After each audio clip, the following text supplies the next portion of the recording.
Hello friend, સ્વાગત છે તમારું મારા કિચનમાં। તો આજે હું અહીંયા એકદમ ક્રિસ્પી બનતી દાળિયાની ચીકી અને દાળિયાના લાડુ બનાવી એની રેસીપી તમારી સાથે શેર કરીશ। તો ચીકીને ચાકુ વડે ટુકડા કરવાની ઝંઝટ વગર પણ એકદમ ચોરસ એવા ટુકડા બનતા અને વણવાની ઝંઝટ વગર આપણે અહીંયા ચીકી બનાવીશું। જો તમને રેસીપી સારી લાગે તો મારા વિડીયોને એન્ડ સુધી જોતા રહેજો। તો ચીકી બનાવવા માટે પરફેક્ટ માપ સાથે એક બાઉલ ભરી મેં અહીંયા દાળિયા લઈ લીધા છે। વજનમાં જોવા જઈએ તો 200 ગ્રામ મેં અહીંયા દાળિયા લીધા છે। આ દાળિયા તમને કોઈ પણ કરિયાણાની દુકાનમાં મળી જશે। તો એક બાઉલ ભરી દાળિયા લેવાના, એની સામે આપણે અડધો બાઉલ ચીકીનો જે ગોળ આવે છે એ લઈ લેવાનો। આ આપણું પરફેક્ટ માપ છે।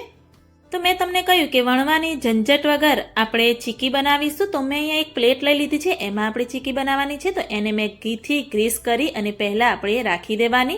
તો હવે દાળિયાને શેકવાના છે। તો ગેસ ઓન કરી કઢાઈ રાખી અને દાળિયાને આપણે ધીમી ગેસની ફ્લેમ પર ક્રન્ચી ક્રિસ્પી થાય ત્યાં સુધી આપણે એને શેકતા રહીશું। દાળિયામાંથી મોઇશ્ચરનો ભાગ થોડો એવો દૂર થાય અને થોડા એવા ક્રિસ્પી એવા દાળિયા થાય ત્યાં સુધી એને આપણે ધીમે ધીમે શેકતા રહેવાનું। આ રીતે સતત હલાવતા રહેવાનું જેથી દાળિયા દાજી ન જાય। તો આ રીતે દાળિયા શેકાઈ ગયા છે અને નીચે ઉતારી પ્લેટમાં લઈ લઈશું, ઠંડા થવા દઈશું। અને એ જ કઢાઈમાં હું અહીંયા ગોળ એડ કરી દઈશ અને ગેસની ફ્લેમ થોડી ધીમી રાખવાની। 1 ટેબલસ્પૂન આપણે ઘી એડ કરી દઈશું અને આ રીતે મિક્સ કરી અને ગોળને થોડો એવો પીગળવા દઈશું। ગોળનો આપણે પાયો કરવાનો છે એટલે આ રીતે ધીરે ધીરે હલાવતા રહેવાનું અને ગોળને પીગાળતા રહેવાનું, થોડું એવું સતત એવું હલાવતા રહેવાનું। તો તમે જોઈ શકો છો કે ગોળ આપણો સરસ એવો ફૂલી ગયો છે।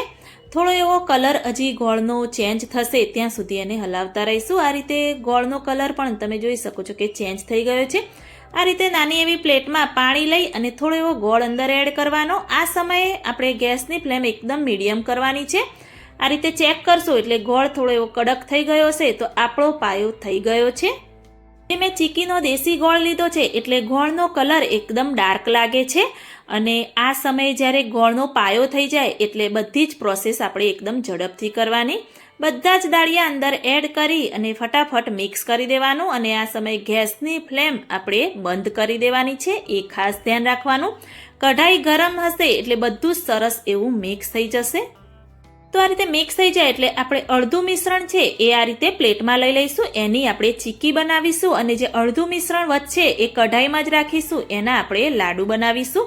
આ રીતે તાવેતાની મદદથી એકદમ ઝડપથી આ રીતે આપણે બધું જ ફેલાવી અને બધી જ બાજુ આ રીતે કરી દેવાનું। આ રીતે બધી બાજુ ફેલાવી અને મેં અહીંયા એક વાડકી લઈ નીચે થોડું ઘી લગાવી દીધું હતું એટલે ચીકી ચોંટે નહીં અને આ રીતે બધી જ સપાટી આપણે એક સરખી કરી દઈશું એટલે ચીકી પણ આપણી એક સરખી બને। આ રીતે મેં કરી દીધી છે। તો ચીકીને થોડીવાર માટે આપણે પ્રોપર એવી ઠંડી થાય ત્યાં સુધી ઠંડી થવા દઈશું।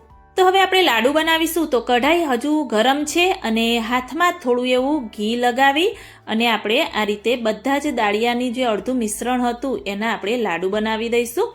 તો આ રીતે થોડું ગરમ હોય એટલે ધીરે ધીરે લઈ એક હાથમાંથી બે હાથમાં આ રીતે બંને બાજુ લઈ અને આપણે નાના નાના લાડુ બનાવી અને રેડી કરી દઈશું।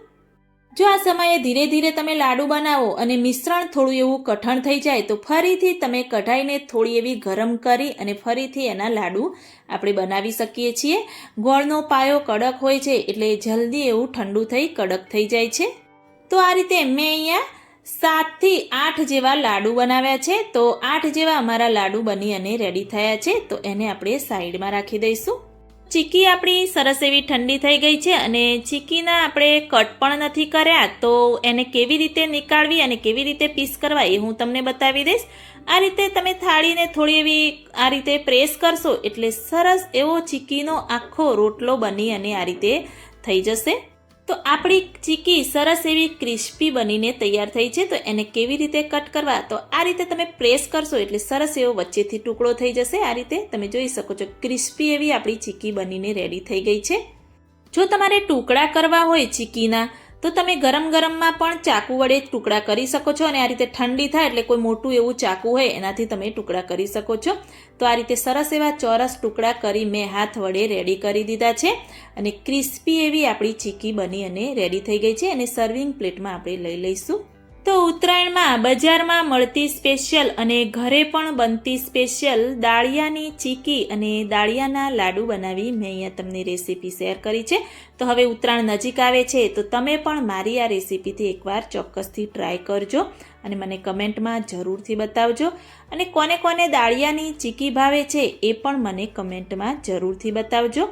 જો તમને મારી આ દાળિયાની ચીકીની રેસીપી સારી લાગી હોય તો મારી ચેનલને લાઈક, શેર, કમેન્ટ કરજો. મળીએ કોઈક નવા વિડીયો સાથે, નવી માહિતી સાથે. ત્યાં સુધી બાય બાય.